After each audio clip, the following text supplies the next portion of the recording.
What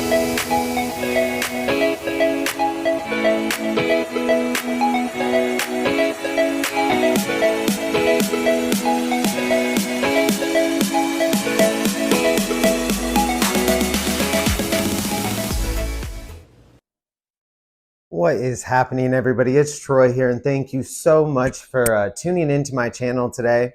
If you're new here, thank you for joining us. If you are returning, I appreciate you so much for coming back and supporting my channel. But first, before we get into this video, please like, comment, share, subscribe if you want to see more content by me.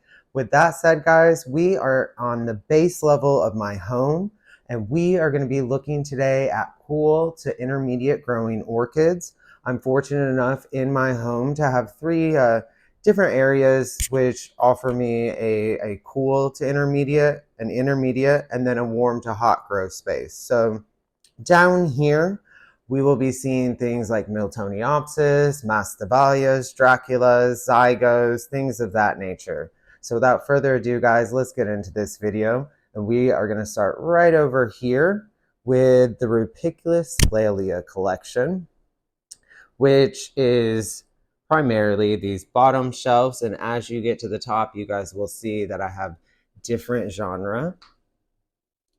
These all came into my collection within the past year. I ordered an international order from Floralia, and they came to Tamiami International Orchid Show, which they hold annually down in Miami every year. And Floralia comes, and you can send them an email and say that you would like to place an order for the show, and when they get to the show, they will ship it to your home if for whatever reason you can't go to the show. So this, I would say, I think I have 34 there, 32, something like that, and then a couple more up here on top. I will tell you, if you guys have never grown Rupicolous Laelias, they're fun, they're cute, they're adorable. They do not put out roots the way a typical Cattleya would. So it takes them a minute to get grounded in their new environment. If I could get this to focus. This is a Propetalum La Jolla Delight.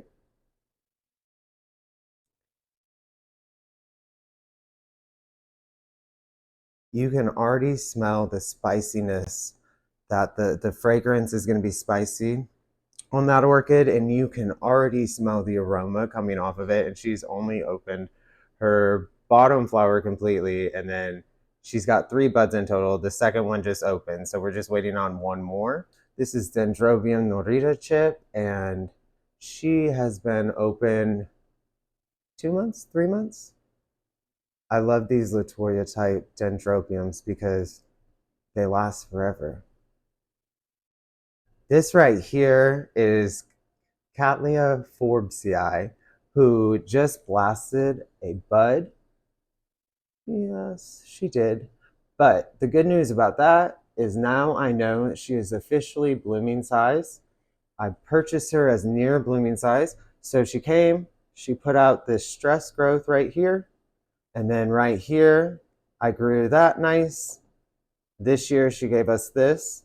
So she gave us this in the spring. She gave us this at the end of the year. I thought she was going to bloom for us, and it is not looking that way. We have blasted the bud, but that is okay. Like I said, now I know she is blooming size, so hopefully in the spring, we can look forward to seeing a Forbesii. Maybe. We'll see. Tetragonum is putting out something, guys. I noticed that yesterday when I was watering. Oh, there we go. Beautiful. So I have the album variety. So mine is going to look lighter than your tipo form. My Phalaenopsis, guys, it was recommended not to cut my spikes. I stopped cutting my spikes. Now I leave them. And as a result, I have gotten to see this orchid bloom twice. her original spike went this way. So I let her bloom out and everything, and then it died back just about 2 inches. And so I decided to cut it. And when I did that, this came out and we got four more blooms to enjoy.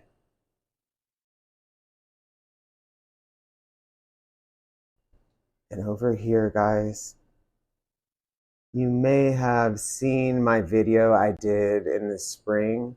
This is Cymbidium viburnum. She's a beautiful Alba Burmese variety of Cymbidium, and she has a beautiful fragrance.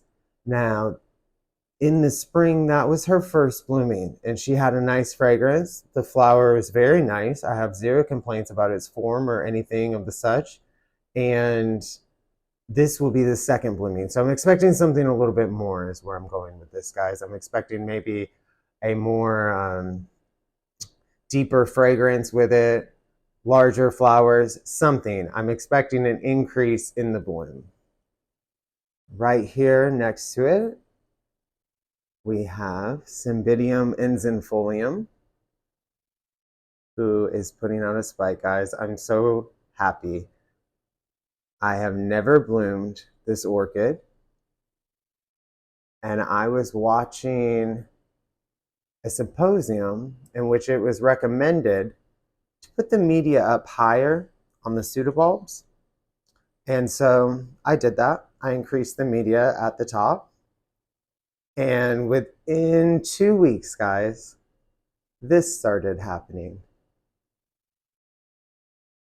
So for those of you who may have Asian cymbidiums and they're not blooming for you, maybe look at the media, see if it's going up. And about 30 to 40% of the pseudobulbs, they said cover at that, and that should help retain moisture, and that will be enough for them to bloom. And it seemed to be good advice.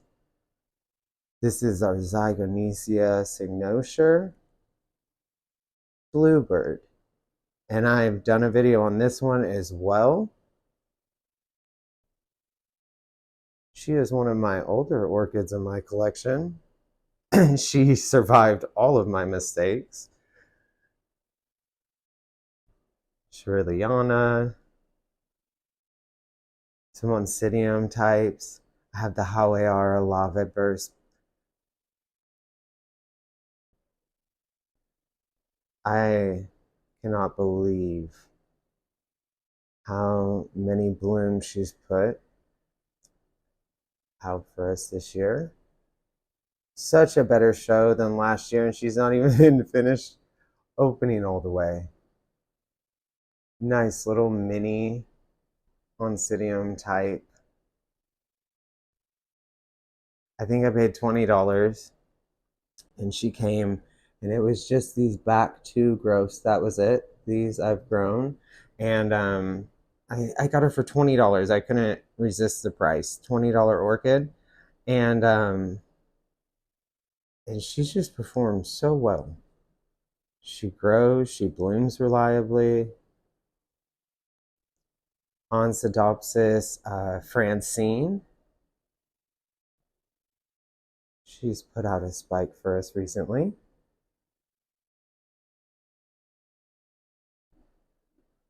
And then I'm gonna slowly bring you back over here because we have Miltoniopsis.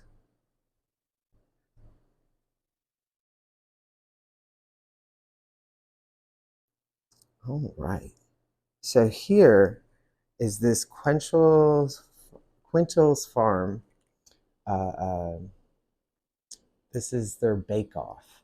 And I did a video on this. And her blooms look awful. They're getting ready to fade out. But I wanted to have something to show you today. And we're going to let her finish her bloom. And then I'm going to come over here and do a repot, because look at the wonderful roots that we have, and look at how awful that moss looks. And everything's going to be really wet because when I watered yesterday, I threw everyone in the shower so I could get there Leaves nice and clean going into the fall, into the winter. I'm not going to want to throw these guys in the shower. So I wanted to do a deep clean on them, a last good thorough watering. Here we have Masdevallia and a Dracula. That's Dracula Raven Jet. I am super excited to have an all black orchid in my collection. Down here is my Path and my Frag collection. And it looks like we are going to see Phragmipedium mini grande, which is a primary hybrid that I picked up from Equihendra. Is going to stay nice and compact for me, which is perfect for indoor growing. Speaking of compact Masdevallias, they usually stay compact. And then my Draculas look awful. They do not like the summertime. They do not like salts. They're very particular. I'm still learning about these guys. But I couldn't help myself. They say if you have Masdevallia, why not pick up a couple of Dracula? They'll grow side by side together. The Draculas do require a little bit more humidity. As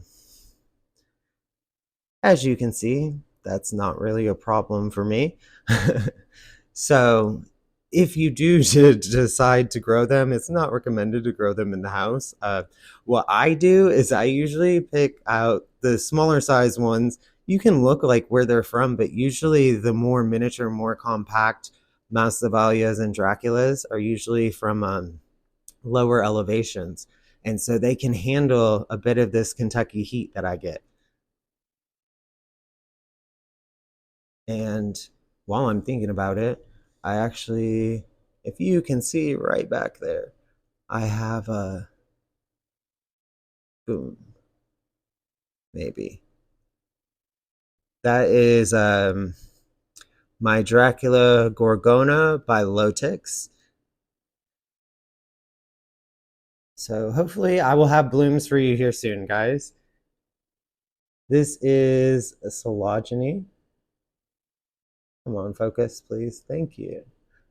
Corymbosa. I picked this up from Andy's. Is not bloomed for me. I recently repotted.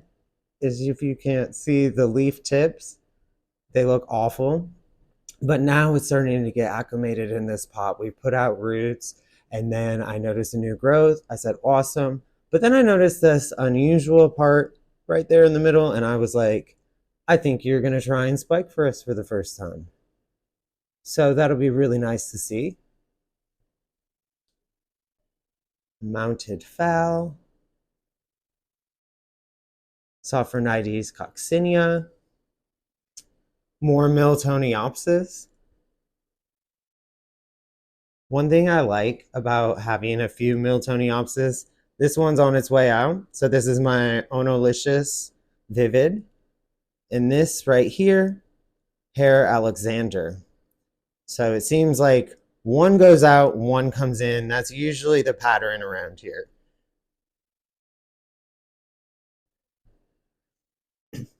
I put my Cochleanthes orchid into Leca and self-watering. And she seems to be doing great. We've had, a couple ugly leaves come as a result, but that's normal with any repot. My Dendrobium collection. This is Sorolla, who just free flowers throughout the year, can bloom off old canes, new canes, can bloom pretty much whenever, wherever it wants. It's a nice pop of color year round. That's Dendrobium hicuensis. And mine is putting out a bunch of new growths.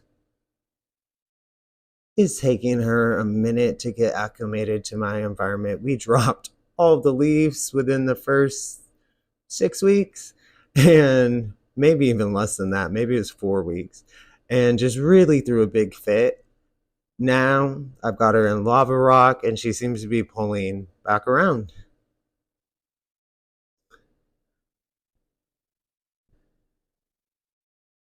Siku Marguerite. I put her into Leca and self-watering, and within a week she put out a new spike. So I don't know if it was coincidence. I don't know if she was getting ready to bloom for us, but I coincidentally or not put her into Leca and self-watering, and I got a spike.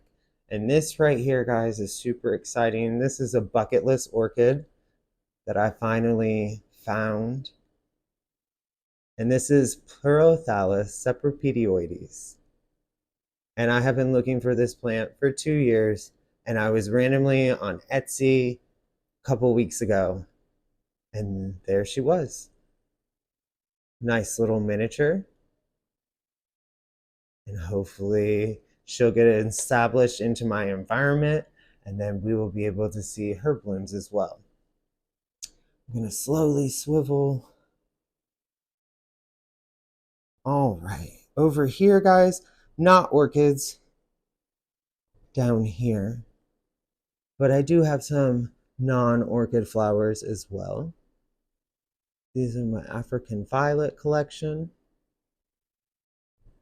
I'm really partial to the Russian-Ukrainian hybrids, if you couldn't tell. Then I have some phals over here. This is Sogo Yellowtris, who is a peloric form. Let's see if I can get her to focus. There we go. But the reason why I got this is because of the fragrance. I was just looking at phals, and I kept smelling this nice, enchanting fragrance. And I pinpointed it to this orchid, and I said, you are coming home with me.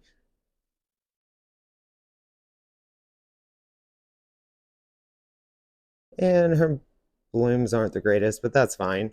She'll finish it. We'll repot her into lava rock. She'll bloom for us again, give us a better show. And then up here, some more zygos.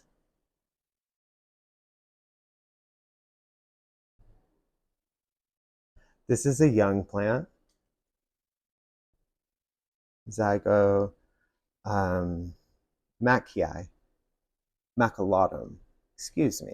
Zygo maculatum. I picked this up from Orchids Limited, better known as Orchid Web. And so I picked it up from them, and according to their website, or their article they wrote on their website, the description, not the article, it should bloom for me this coming spring. So I picked this up because so many people have said this is the best fragrance of all the zygos. So I will let you guys know, hopefully in the spring, what I feel about that. We are going to turn around and look at the window. Disclaimer, we down here in Kentucky got the leftovers. It's my dog. We got the leftovers from the hurricane. So my backyard, if you see it, is atrocious. I'm done outdoor gardening for the year because all of my pots got knocked around, things got uprooted, trees were down, branches were down. So I am done outdoor gardening for the year, guys. But these are my Nepenthes. I should have filmed this earlier in the day so I could have had better light.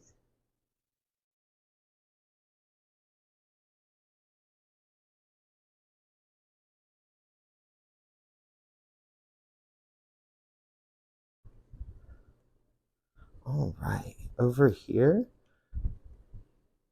I've lost the ID, or maybe this was a no ID. I'm pretty sure I just lost the ID.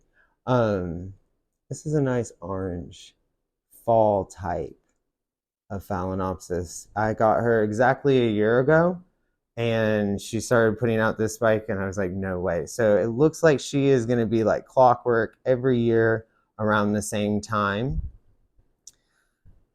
This is a new zygo and was up out of its pot in the box. So I just went ahead and threw it into Leca and self-watering. And we'll just let her do her thing, get her roots into the pot.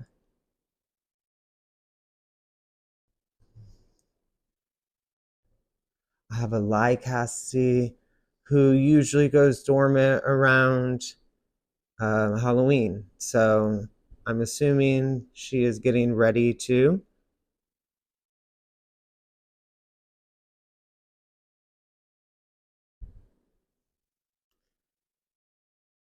And then I have a little Cattleya project on the window. I think that she was just calcium deficient. You can see those leaves. And so I've got her. It's hard for me to separate plants away in this house because I have so many. But I have her on the windowsill because I've rescued another Cattleya who had this. I don't want to say it's black rot because it's not soft or anything. It just to me seems like a significant calcium deficiency. And so I had another Cattleya that I picked up from the same garden center for the same, I think, $15 on clearance. And had the same issue when I got it home. So all I'm doing is putting it on the windowsill weekly. I'm soaking it in calcium, magnesium, seaweed, and hopefully this Cattleya will turn itself around and we'll get some blooms.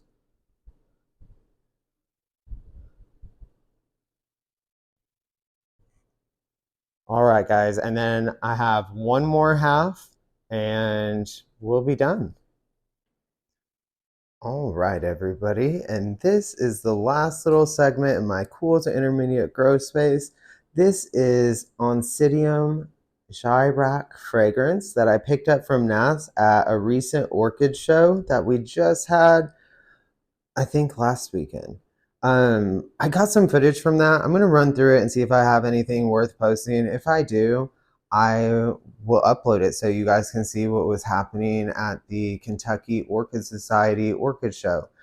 I know that this is not an orchid, guys, but this is probably my favorite African violet. This is Harmony's Green Goddess. From my understanding, it's an older hybrid. It's a classic. She just blooms and blooms and blooms. That's all she's done since I brought her home. And then the last and final part, guys. We have some Miltoniopsis. This is a rescue that I have going on. I like rescuing orchids. It's kind of fun and it's super cheap to build your collection. This I'm super excited about. At the orchid show, I finally found orchid I have been waiting a long time to find. Let's see if I can get you back there. It's Miltoniopsis Pearl Ono.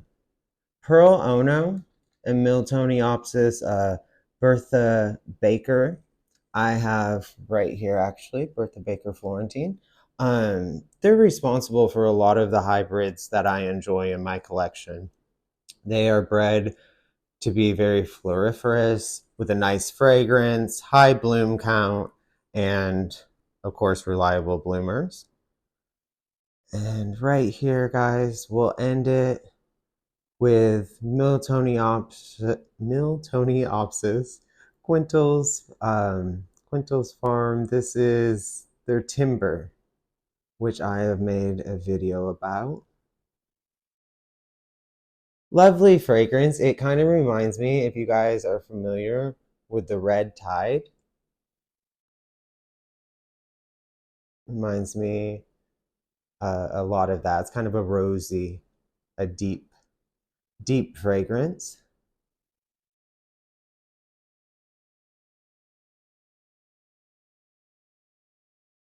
All right, guys. Well, thank you so much for joining me in this second part of welcoming my orchids to YouTube. I thank you guys so much for all the support, the comments, the likes, the shares, the views from my first video. It was awesome. I wasn't expecting that, and it was so nice to just have people reach out within the community. I love this orchid community. There's a lot of great people, and I'm very fortunate to be a part of it.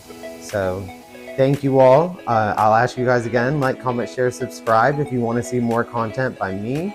And thank you guys for being here. Y'all have a great day.